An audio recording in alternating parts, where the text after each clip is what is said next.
Hi hello ನಮಸ್ಕಾರ friends, ನಾನು ನಿಮ್ಮ ಪ್ರೀತಿಯ ಸುಧೀರ್. ನೀವು ನೋಡ್ತಿದ್ದೀರಾ ಟೆಕ್ನಿಕಲ್ ಇನ್ಫೋ ಕನ್ನಡ ಚಾನಲ್. ಈ RCCB ಎಲ್ಲಿ ಯೂಸ್ ಮಾಡ್ತಾರೆ, ಯಾವ ಥರ ಯೂಸ್ ಮಾಡಬೇಕು, ಆಮೇಲೆ ಇದು ಯಾವ ಥರ ವರ್ಕ್ ಆಗುತ್ತೆ, ಆಮೇಲೆ ಯಾವೆಲ್ಲ ಟೈಪ್ಸ್ ಇದೆ ಅಂತ ಈ ಸೆಷನಲ್ಲಿ ನೋಡ್ತೀವಿ. ಮೊದಲನೇದಾಗಿ RCCB ಡಿವೈಸ್ ಅಂದರೆ ಏನು ಅಂದರೆ the residual current circuit breaker are the safest device to detect and trip against electrical leakage currents. ಅಂದರೆ ಒಂದು ಎಲೆಕ್ಟ್ರಿಕಲ್ ಲೀಕೇಜ್ ಆದಾಗ ನಮಗೆ ಟ್ರಿಪ್ ಆಗಲಿಕ್ಕೆ ಇದು ಸೇಫೆಸ್ಟ್ ಡಿವೈಸ್ ಆಗಿರುತ್ತೆ ಈ RCCB. ಈ RCCB ಏನಕ್ಕೆ ಬೇಕಂದರೆ RCCB protects people from electrical shocks, electrocution and even fire breakout from current leakage, ground fault, insulation fault and so on.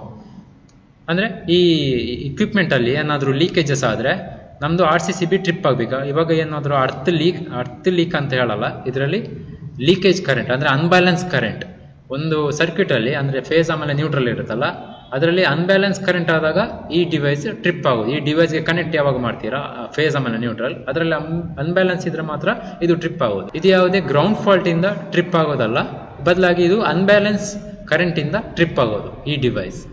Okay, ನಾನು ಅದರದ್ದು ಸರ್ಕ್ಯೂಟ್ ಯಾವ ಥರ ವರ್ಕ್ ಆಗುತ್ತೆ ಅಂತ ಹೇಳ್ತೀನಿ, ಅವಾಗ ನಿಮಗೆ ಕರೆಕ್ಟಾಗಿ ಅರ್ಥ ಆಗುತ್ತೆ. ಇದು ಕೊನೆ ತನಕ ನೀವು ಈ ವಿಡಿಯೋನ ನೋಡಿ, ನಿಮಗೆ ಕರೆಕ್ಟಾಗಿ ಒಂದು ಐಡಿಯಾ ಸಿಗುತ್ತೆ ಇದು ಯಾವ ಥರ ವರ್ಕ್ ಆಗುತ್ತೆ ಅಂತ.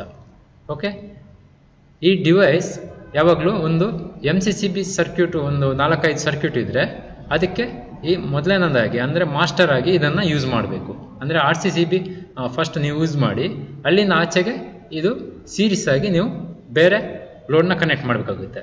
ಮೇನ್ ಇನ್ಕಮರ್ ಬಂದುಬಿಟ್ಟು ಈ RCCBಗೆ ಕೊಟ್ಟು ಅಲ್ಲಿಂದ MCBಗೆ ಎಲ್ಲ ಕನೆಕ್ಟ್ ಕೊಡಬೇಕಾಗುತ್ತೆ. ಯಾಕಂದರೆ MCB ಹಾಕೋ ಪರ್ಪಸ್ ಬೇರೆ, RCCB ಹಾಕೋ ಪರ್ಪಸ್ ಬೇರೆ. MCB ಹಾಕೋದು ನಮ್ಮದು ಓವರ್ ಲೋಡ್ ಕರೆಂಟ್, ಅಂದರೆ ಲೋಡ್ ಏನಾದರೂ ನಮ್ಮದು ಕರೆಂಟ್ ಜಾಸ್ತಿ ತಗೊಳ್ತಾ ಇದ್ದರೆ ಅದು ಟ್ರಿಪ್ ಆಗಬೇಕಲ್ವ, ಅದಕ್ಕೋಸ್ಕರ ನಾವು ಪರ್ಟಿಕ್ಯುಲರ್ MCBಗೆ ಒಂದೊಂದು ಕನೆಕ್ಟ್ ಮಾಡಿಬಿಟ್ಟು ಲೋಡ್ ಕನೆಕ್ಟ್ ಮಾಡಿಬಿಟ್ಟು ಸರ್ಕ್ಯೂಟ್ನ ರೆಡಿ ಮಾಡಿರ್ತೀವಿ. ಅದು ಪರ್ಟಿಕ್ಯುಲರ್ ಯಾವುದಾದ್ರೂ ಸರ್ಕ್ಯೂಟಲ್ಲಿ ಓವರ್ ಲೋಡ್ ಕರೆಂಟ್ ಇದ್ದರೆ ಅದು ಪರ್ಟಿಕ್ಯುಲರ್ MCB ಮಾತ್ರ ಟ್ರಿಪ್ ಆಗಬೇಕು. ಅದಕ್ಕೋಸ್ಕರ ಒಂದೊಂದು MCB ನಾವು ಇಂಡಿವಿಜುವಲ್ ಕೊಟ್ಟಿರ್ತೀವಿ. ಆದರೆ ಅದು ಬಂಚ್ ಆಫ್ ಸರ್ಕ್ಯೂಟ್ಗೆ ಒಂದು ನಾವು ELCB ಕನೆಕ್ಟ್ ಮಾಡಿರ್ತೀವಿ. ನೀವು ಇದನ್ನು ಲೈಟಿಂಗ್ ಸರ್ಕ್ಯೂಟಲ್ಲಿ, ಎಮರ್ಜೆನ್ಸಿ ಲೈಟಿಂಗ್ ಸರ್ಕ್ಯೂಟಲ್ಲಿ, UPS ಸರ್ಕ್ಯೂಟ್ಗಳಲ್ಲಿ ನೋಡಿರ್ತೀರ. ಓಕೆ, ಈ MCB ಯಾವಾಗಲೂ ಓವರ್ ಲೋಡಿಂದ ಟ್ರಿಪ್ ಆಗೋದು, ಇಲ್ಲಾಂದರೆ ಶಾರ್ಟ್ ಸರ್ಕ್ಯೂಟಲ್ಲಿ ನಮ್ಮದು ಟ್ರಿಪ್ ಆಗುತ್ತೆ MCB. ಇದು RCCB ಆ ಥರ ಅಲ್ಲ. RCCB ಅನ್ಬ್ಯಾಲೆನ್ಸ್ ಕರೆಂಟ್ ಇದ್ರೆ ಮಾತ್ರ ಟ್ರಿಪ್ ಆಗುತ್ತೆ. ನೆಕ್ಸ್ಟ್ RCCB ಕೆಪಾಸಿಟಿ ಯಾವ ಥರ ಇರುತ್ತೆ ಅಂತ, rated current from 16 amps up to 125 amps. ಅಂದರೆ ರೇಟೆಡ್ ಕರೆಂಟ್ ಅಂದರೆ ಅದರದ್ದು ಕೆಪಾಸಿಟಿ ಎಷ್ಟು ಆ್ಯಂಪ್ಸ್ ತನಕ ಯೂಸ್ ಮಾಡ್ಬೋದು ಅಂತ. ಇದು 16 amps ಇಂದ 125 amps ವರೆಗೂ ನಿಮಗೆ ಸಿಗುತ್ತೆ, ಅವೈಲಬಿಲಿಟಿ ಇದೆ. ಆಮೇಲೆ ಅದು ಸೆನ್ಸಿಟಿವಿಟಿ ಅಂದರೆ ಲೀಕೇಜ್ ಕರೆಂಟ್ ಯಾವ ಥರ ಅದರಲ್ಲಿ ಫ್ಲೋ ಆಗಿ ಟ್ರಿಪ್ ಆಗುತ್ತೆ, ಎಷ್ಟು ಲೀಕೇಜ್ ಆದರೆ ಅದು ಟ್ರಿಪ್ ಆಗುತ್ತೆ, ಎಷ್ಟು ಅನ್ಬ್ಯಾಲೆನ್ಸ್ ಕರೆಂಟ್ ಅದ್ರ ಮೂಲಕ ಆ ಕಾಯಿಲ್ ಮೂಲಕ ಫ್ಲೋ ಆದರೆ ಅದು ಟ್ರಿಪ್ ಆಗುತ್ತೆ ಅಂತ ಹೇಳೋದಕ್ಕೆ ರೇಟೆಡ್ ಸೆನ್ಸಿಟಿವಿಟಿ ಅಂತ ಹೇಳ್ತಾರೆ. ಅದು 30 milliamps, 100 milliamps, 300 milliamps, 500 milliamps, ಆಮೇಲೆ 1 amps ತನಕನೂ ಇವಾಗ ಸಿಗುತ್ತೆ. ನೆಕ್ಸ್ಟ್ ಇದರಲ್ಲಿ ಎಷ್ಟು ಟೈಪ್ಸ್ ಈ RCCB ಇದೆ ಅಂದರೆ ಒಂದು 2 pole ಆಮೇಲೆ 4 pole. 2 pole RCCBನ ನಾವು ಸಿಂಗಲ್ ಫೇಸಲ್ಲಿ ಯೂಸ್ ಮಾಡ್ತೀವಿ. ಆಮೇಲೆ 4 pole RCCBನ 3 ಫೇಸಲ್ಲಿ ಯೂಸ್ ಮಾಡ್ತೀವಿ. ಅಂದರೆ 4 pole RYB ನ್ಯೂಟ್ರಲ್ RCCB ಇನ್ಪುಟ್ಗೆ ಕನೆಕ್ಟ್ ಮಾಡ್ತೀವಿ. ಸಿಂಗಲ್ ಫೇಸಲ್ಲಿ ಫೇಸ್ ಆಮೇಲೆ ನ್ಯೂಟ್ರಲ್ ಮೈನ್ ಇನ್ಕಮರ್ ಆಗಿ ಕನೆಕ್ಟ್ ಮಾಡ್ತೀವಿ. ಆಮೇಲೆ ಔಟ್ಪುಟ್ಟನ್ನು MCB ಕೊಟ್ಟು MCB ಥ್ರೂ ಲೋಡ್ಗೆ ಕನೆಕ್ಟ್ ಮಾಡಿರ್ತೀವಿ. ಓಕೆ, ನೆಕ್ಸ್ಟ್ ಇದು ಈ ಸರ್ಕ್ಯೂಟ್ನ ಕರೆಕ್ಟಾಗಿ ನೀವು ಅಬ್ಸರ್ವ್ ಮಾಡಿ. ನಾನಿಲ್ಲಿ ಒಂದು ಸರ್ಕ್ಯೂಟ್ ಕೊಟ್ಟಿದ್ದೀನಲ್ಲ, ಅದು ಡಯಾಗ್ರಾಮ್ ನೀವು ಅರ್ಥ ಮಾಡಿಕೊಂಡ್ರೆ ಕರೆಕ್ಟಾಗಿ ಇದು RCCB ಯಾವ ಥರ ವರ್ಕ್ ಆಗುತ್ತೆ, ಆಮೇಲೆ ಪರ್ಪಸ್, ಯೂಸಸ್ ಎಲ್ಲ ಆ ಡಯಾಗ್ರಾಮ್ ಎಕ್ಸ್ಪ್ಲೈನ್ ಮಾಡಿದಾಗಲೇ ನಿಮಗೆ ಗೊತ್ತಾಗೋದು. ನೋಡಿ, ಇವಾಗ ಒಂದು ಲೋಡ್ ಕನೆಕ್ಟ್ ಮಾಡಿರ್ತೀವಿ. ಒಂದು ಸೈಡಲ್ಲಿ ಲೋಡ್ ಇದೆ, ಒಂದು ಸೈಡಲ್ಲಿ ನಾವು ಒಂದು ಫೇಸ್ ಆಮೇಲೆ ಒಂದು ನ್ಯೂಟ್ರಲ್ ಕಾಣಿಸ್ತಾ ಇದೆಯಲ್ಲ, ಅದು ಇನ್ಪುಟ್ ಬಂದಿರೋದು. ಅಂದರೆ RCCBನೇ ಅದು, RCCB ಇನ್ಪುಟ್ ಅದು. ನೆಕ್ಸ್ಟ್ ಅದರ ಮಧ್ಯದಲ್ಲಿ ಕಾಯಿಲ್ ಬರುತ್ತೆ. ನೆಕ್ಸ್ಟ್ ಔಟ್ಪುಟ್ಟು ಲೋಡ್ಗೆ ಕನೆಕ್ಟ್ ಮಾಡಿರೋದು. ಆ RCCB ಇನ್ಪುಟ್ಟಿಂದ ಒಂದು ಫೇಸ್ ಆಮೇಲೆ ಒಂದು ನ್ಯೂಟ್ರಲ್ ಕನೆಕ್ಟ್ ಮಾಡಿರ್ತೀರಲ್ಲ, ಅದು ನೆಕ್ಸ್ಟ್ ಡೈರೆಕ್ಟ್ ಲೋಡ್ಗೆ ಹೋಗುತ್ತಲ್ಲ, ಅದ್ರ ಮಧ್ಯದಲ್ಲಿ ಒಂದು ಕಾಯಿಲ್ ಕೊಟ್ಟಿದ್ದಾರೆ. ಈ ಕಾಯಿಲೇ ಮೇನ್ ರೋಲ್ ಆಗಿ ಇಲ್ಲಿ ವರ್ಕ್ ಮಾಡುತ್ತೆ. ಇದು ಯಾವ ಥರ ಅಂದರೆ, ಒಂದು ಲೋಡ್ ಕನೆಕ್ಟ್ ಮಾಡಿದ್ದೀರಾ ಅಂದ್ಕೊಳ್ಳಿ, ಒಂದು ಸೈಡಲ್ಲಿ ನಾನು ಲೋಡ್ ಅಂತ ಮೆನ್ಷನ್ ಮಾಡಿದ್ದೀನಲ್ಲ, ಅಲ್ಲಿ 1 amps ನೀವು ಯಾವುದಾದ್ರೂ ಲೋಡ್ ಹಾಕಿದ್ದೀರಾ, 1 amps. ಓಕೆ, ಅದು 1 amps ತಗೊಳುತ್ತೆ. ಅದಕ್ಕೆ ನೀವು ಇನ್ಪುಟ್ ನೋಡಿ, ಇನ್ಪುಟ್ ಇಲ್ಲಿ ಫೇಸ್ ಆಮೇಲೆ ನ್ಯೂಟ್ರಲ್ ಕೊಟ್ಟಿದ್ದೀರಲ್ಲ, ಅಲ್ಲಿ ಇನ್ಪುಟ್ ಕೊಟ್ಟಿದ್ದೀರಾ. ಇನ್ಪುಟ್ ಕೊಟ್ಟಾಗ ಏನಾಗುತ್ತೆ, 1 amps ಲೋಡ್ ನಿಮ್ಗೆ ಪಾಸ್ ಆಗ್ತಾ ಇರುತ್ತೆ. ಫೇಸಿಂದ ಬಂದು ಅದು ಸರ್ಕ್ಯೂಟ್ ಕ್ಲೋಸ್ ಆಗೋ ತನಕ 1 amps ಹೋಗಿ ನ್ಯೂಟ್ರಲ್ ರಿಟರ್ನ್ 1 amps ಹೋಗ್ತಾ ಇರುತ್ತೆ. ಅಂದರೆ ಕರೆಕ್ಟಾಗಿ ಫ್ಲೋ ಆಗ್ತಾ ಇರುತ್ತೆ. 1 amps ನಿಮಗೆ ಎಮಿಟ್ರಲ್ಲಿ ನೋಡಿದ್ರೆ 1 amps ಅಂತ ಬರ್ತಾ ಇದೆ ಅಂದ್ಕೊಳ್ಳಿ. ಇವಾಗ ಆ ಇಕ್ವಿಪ್ಮೆಂಟ್ ಇದೆಯಲ್ಲ, ಈ ಲೋಡ್ ಇದೆಯಲ್ಲ, ಲೋಡ್ಗೆ ಯಾರಾದರೂ ಒಂದು ಟಚ್ ಮಾಡಿದ್ರು ಅಂದರೆ ಅದಕ್ಕೆ ಅರ್ಥಿಂಗ್ ಕೊಟ್ಟಿಲ್ಲ, ಸ್ಟೀಲ್ ಬಾಡಿಗೆ ಏನಾದರೂ ಫೇಸ್ ಫುಲ್ ಬಾಡಿಯಲ್ಲಿ ಬರ್ತಾ ಇದೆ ಅಂದ್ಕೊಳ್ಳಿ, ಅದನ್ನು ಯಾರಾದರೂ ಟಚ್ ಮಾಡಿದ್ರು, ಯಾರೋ ಒಬ್ಬ ಹ್ಯೂಮನ್ ಬಂದು ಟಚ್ ಮಾಡ್ದ ಅಂದ್ಕೊಳ್ಳಿ, ಆವಾಗ ಅಲ್ಲಿ ಫೇಜಿಂದ ಬರೋ 1 amps ಅವನ ಬಾಡಿಗೆ ಹೋಗಿ ಅದು ಬಾಡಿಯಿಂದ ನೆಕ್ಸ್ಟ್ ಗ್ರೌಂಡ್ಗೆ ಹೋಗ್ತಾ ಇರುತ್ತೆ. ಅಂದರೆ ಅಲ್ಲಿ ಲೋಡ್ ಏನಿದೆ ಅದು ಇನ್ಕ್ರೀಸ್ ಆಗುತ್ತೆ ಇಮಿಡಿಯೇಟ್ಲಿ. ಯಾಕಂದರೆ ರೆಸಿಸ್ಟೆನ್ಸ್, ಈ ಬಾಡಿದು ರೆಸಿಸ್ಟೆನ್ಸ್ ಕಮ್ಮಿ ಇರುತ್ತಲ್ಲ ನಮ್ಮದು ಬಾಡಿದು, ಅದಕ್ಕೋಸ್ಕರ ಅಲ್ಲಿ ಇಮಿಡಿಯೇಟ್ಲಿ ಕರೆಂಟ್ ಜಾಸ್ತಿ ಆಗುತ್ತೆ. ಇವಾಗ 1 amps ಬರ್ತಾ ಇದ್ರೆ ಫೇಜಿಂದ 1.5ಗೆ ಅಪ್ ಆಗುತ್ತೆ. ಅದು 1.5 ಆಗಿ 0.5 amps ಏನಿದೆ ಅದು ನಮ್ಮ ಬಾಡಿ ಥ್ರೂ ಹೋಗ್ತಾ ಇರುತ್ತೆ, ಬಾಡಿ ಥ್ರೂ ಗ್ರೌಂಡ್ಗೆ ಹೋಗ್ತಾ ಇರುತ್ತೆ. ಅಂದರೆ ನಾವು ಆ ಕರೆಂಟ್ ಲೋಡ್ ನಮ್ಮ ಹತ್ರ ಹೋಗ್ತಾ ಇರುತ್ತೆ. ಮತ್ತೆ ಉಳಿದಿದ್ದು 1 amps ನ್ಯೂಟ್ರಲಿಂದ ಮತ್ತೆ ರಿಟರ್ನ್ ಹೋಗ್ತಾ ಇರುತ್ತೆ. ಅಂದರೆ ಇವಾಗ ಏನಾಯಿತು, ಬ್ಯಾಲೆನ್ಸ್ ತಪ್ಪಿತು. ನಾನು ಅವಾಗಲೇ ಹೇಳಿದಾಗೆ ಈ RCCB ಬ್ಯಾಲೆನ್ಸ್, ಲೋಡ್ ಬ್ಯಾಲೆನ್ಸ್ ಇಂದಾನೇ ವರ್ಕ್ ಆಗೋದು. ಇವಾಗ ಫೇಸಲ್ಲಿ 1.5 amps ಬಂತ ಅಂತ ಹೇಳಿದ್ನಲ್ಲ, ನಾವು ಯಾವಾಗ ಟಚ್ ಮಾಡಿದೀವಿ ಯಾವಾಗಲೂ 1.5 ಬಂತು.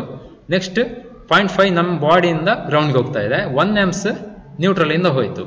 ಇವಾಗ ಆ ಡಿಫರೆನ್ಸ್ ಫೇಸ್ ಆಮೇಲೆ ನ್ಯೂಟ್ರಲಲ್ಲಿ ಇರುವ ಕರೆಂಟ್ ಡಿಫರೆನ್ಸ್ ಏನಿದೆ, ಅಲ್ಲಿ ಕಾಯಿಲ್ ಕೊಟ್ಟಿದ್ದಾರಲ್ಲ, ಕಾಯಿಲಲ್ಲಿ ವೈಂಡಿಂಗ್ ಮಾಡಿರ್ತಾರಲ್ಲ, ಫೇಜಿಂದ ಬಂದಿರೋ ಕಾಯಿಲ್ ಆಂಟಿ ಕ್ಲಾಕ್ ಅಲ್ಲಿ ವೈಂಡಿಂಗ್ ಮಾಡಿದರೆ ನ್ಯೂಟ್ರಲ್ ಬಂದಿರೋದು ಕ್ಲಾಕ್ ವೈಸ್ ಅಂತ ತಿಳ್ಕೊಳ್ಳಿ. ಅವಾಗ ಇಲ್ಲಿ ಡೈರೆಕ್ಷನ್ ಚೇಂಜ್ ಆಗಿರುತ್ತೆ. ಡೈರೆಕ್ಷನ್ ಚೇಂಜ್ ಆಗಿ ಫ್ಲಕ್ಸ್ ಏನು ಇಂಡ್ಯೂಸ್ ಆಗುತ್ತಾ, ಅವಾಗ ನಿಮಗೆ ಗೊತ್ತಿರೋ ಹಾಗೆ ಅಲ್ಲಿ ಕರೆಂಟ್ ಫ್ಲೋ ಚೇಂಜಸ್ ಆಗ್ತಾ ಇರುತ್ತೆ. ಹಾಗಾಗಿ ಈ ಏನು ಡಿಫರೆನ್ಸ್ ಬಂದಿರುತ್ತಾ ಫೇಸ್ ಆಮೇಲೆ ನ್ಯೂಟ್ರಲಲ್ಲಿ, ಅದು ಈ ಕಾಯಿಲ್ ಮುಖಾಂತರ ಕರೆಂಟ್ನ ಕ್ಯಾರಿ ಮಾಡಿಕೊಂಡು ಟ್ರಿಪ್ ಕಮಾಂಡ್ ಕೊಡ್ತಾ ಇರುತ್ತೆ.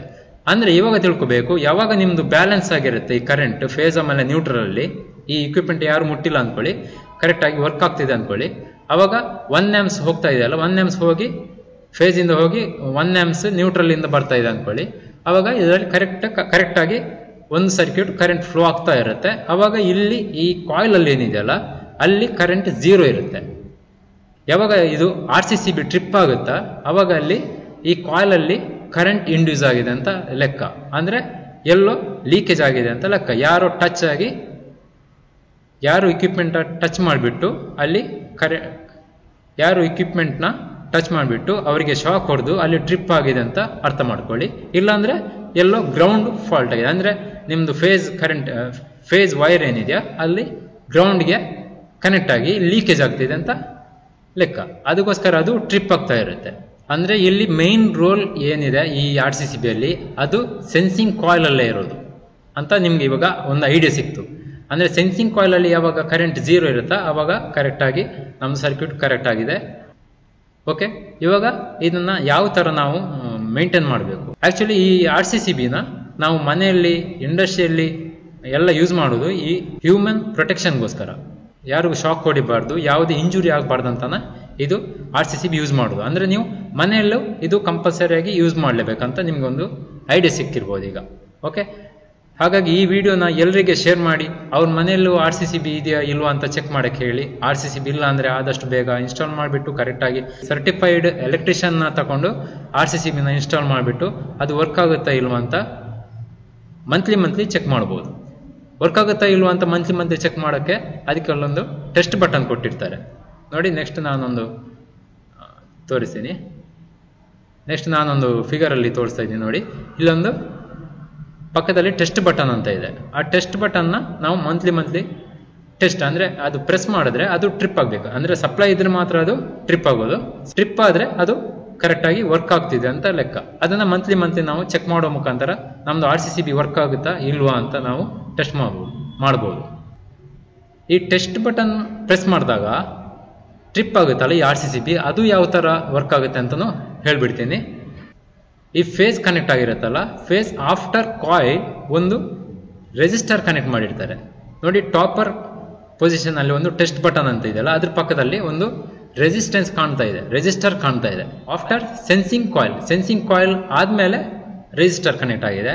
ಅದಕ್ಕೆ ನ್ಯೂಟ್ರಲ್ ಎಲ್ಲಿ ಕನೆಕ್ಟ್ ಆಗಿರೋದಂದ್ರೆ ಬಿಫೋರ್ ಕಾಯಿಲ್ ಕನೆಕ್ಟ್ ಆಗಿದೆ. ಅಂದ್ರೆ ನಾನು ಅವಾಗಲೇ ಎಕ್ಸ್ಪ್ಲೈನ್ ಮಾಡಿದ ಹಾಗೆ ಇಲ್ಲಿ ಈ ಲೋಡ್ ಬಂದ್ಬಿಟ್ಟು ಈ ಕಾಯಿಲ್ ಥ್ರೂ ರೆಸಿಸ್ಟರ್ಗೆ ಹೋಗುತ್ತೆ. ಆದ್ರೆ ನ್ಯೂಟ್ರಲ್ ಇಂದ ಈ ಕಾಯಿಲ್ಗೆ ಕನೆಕ್ಟ್ ಆಗಿರಲ್ಲ, ಡೈರೆಕ್ಟ್ ಆಗಿ ನಮ್ದು ಇನ್ಪುಟ್ಗೆ ಕನೆಕ್ಟ್ ಆಗಿದೆ. ಅಂದ್ರೆ ಏನು ಲೋಡ್ ಬಂದಿದೆ ಅದು ಫೇಸ್ ಅಲ್ಲಿ ಮಾತ್ರ ರೀಡ್ ಆಗ್ತಾ ಇದೆ, ನ್ಯೂಟ್ರಲ್ ಅಲ್ಲಿ ರೀಡ್ ಆಗ್ತಾ ಇಲ್ಲ. ಅಂದ್ರೆ ಇಲ್ಲಿ ಅನ್ಬ್ಯಾಲೆನ್ಸ್ ನಿಮ್ಗೆ ಕಾಣ್ತಾ ಇದೆ. ಆ ಅನ್ಬ್ಯಾಲೆನ್ಸ್ ಇಂದಾಗಿ ಆ ಏನು ಬಟನ್ ನೀವು ಪ್ರೆಸ್ ಮಾಡ್ತೀರಾ, ಆ ಬಟನ್ ಪ್ರೆಸ್ ಮಾಡಿದಾಗ ಅಲ್ಲಿ ಲೋಡ್ ಕ್ರಿಯೇಟ್ ಆಗುತ್ತಲ್ಲ, ಆ ಲೋಡ್ ಕ್ರಿಯೇಟ್ ಆಗುವಾಗ ಅಲ್ಲಿ ಅನ್ಬ್ಯಾಲೆನ್ಸ್ ಆಗುತ್ತೆ. ಯಾಕಂದ್ರೆ ಅಲ್ಲಿ ಫೇಸ್ ಅಲ್ಲಿ ಮಾತ್ರ ಆ ಲೋಡ್ ತೋರಿಸ್ತಾ ಇದೆ, ನ್ಯೂಟ್ರಲ್ ಡೈರೆಕ್ಟ್ ಆಗಿ ಇನ್ಪುಟ್ಗೆ ಕನೆಕ್ಟ್ ಆಗಿದೆ. ಅದಕ್ಕೋಸ್ಕರ ಅಲ್ಲಿ ಅನ್ಬ್ಯಾಲೆನ್ಸ್ ಆಗಿ ಅದು ಟ್ರಿಪ್ ಆಗೋದು. ಯಾವಾಗ ನೀವು ಟೆಸ್ಟ್ ಬಟನ್ ಪ್ರೆಸ್ ಮಾಡ್ತೀರಾ ಅಲ್ಲಿ ಲೋಡ್ ಕ್ರಿಯೇಟ್ ಆಗಿ ಅದು ಟ್ರಿಪ್ ಆಗೋದು. ಓಕೆ, ಇದು RCCB ಬಗ್ಗೆ ಆಯಿತು. ಈ RCCB ನಾನು ಹೇಳಿದೆ ತುಂಬಾ ಇಂಪಾರ್ಟೆಂಟ್ ರೋಲ್ ನಮ್ದು ಎಲೆಕ್ಟ್ರಿಕಲ್ ಇಂಜಿನಿಯರ್ ಅಲ್ಲಿ. ಇದು ತುಂಬಾನೇ ಇಂಪಾರ್ಟೆಂಟ್. ಯಾಕಂದ್ರೆ ಒಂದು ಮೊದಲೆಲ್ಲ ನಮ್ದು ELCB ಎಲ್ಲ ಇರುವಾಗ ಇಲ್ಲ ಅರ್ಥಿಂಗ್ ಏನಾದರೂ ಡಿಸ್ಕನೆಕ್ಟ್ ಆಗಿ ಯಾರಾದರೂ ಮುಟ್ಟಿ ಇದು ಇಕ್ವಿಪ್ಮೆಂಟ್ ಗ್ರೌಂಡ್ ಆಗಿರೋ ಇಕ್ವಿಪ್ಮೆಂಟ್ ಏನಾದರೂ ಮುಟ್ಟಿ ಶಾಕ್ ಹೊಡೆದು ನೀವು ದೊಡ್ಡ ಇನ್ಸಿಡೆಂಟ್ ಎಲ್ಲ ಆಗಿರೋದು ನೀವು ನೋಡಿರ್ತೀರಾ. ಆದರೆ ಈಗ ಪ್ರೆಸೆಂಟ್ ಅದು ಸ್ವಲ್ಪ ರೆಡ್ಯೂಸ್ ಆಗಿದೆ. ಅದು ರೆಡ್ಯೂಸ್ ಆಗೋಕ್ಕೂ ಈ ರೆಸಿಡ್ಯುವಲ್ ಕರೆಂಟ್ ಸರ್ಕ್ಯೂಟ್ ಬ್ರೇಕರ್ ಇದೇ ಕಾರಣ ಅಂತಾನೆ ಹೇಳ್ಬೋದು.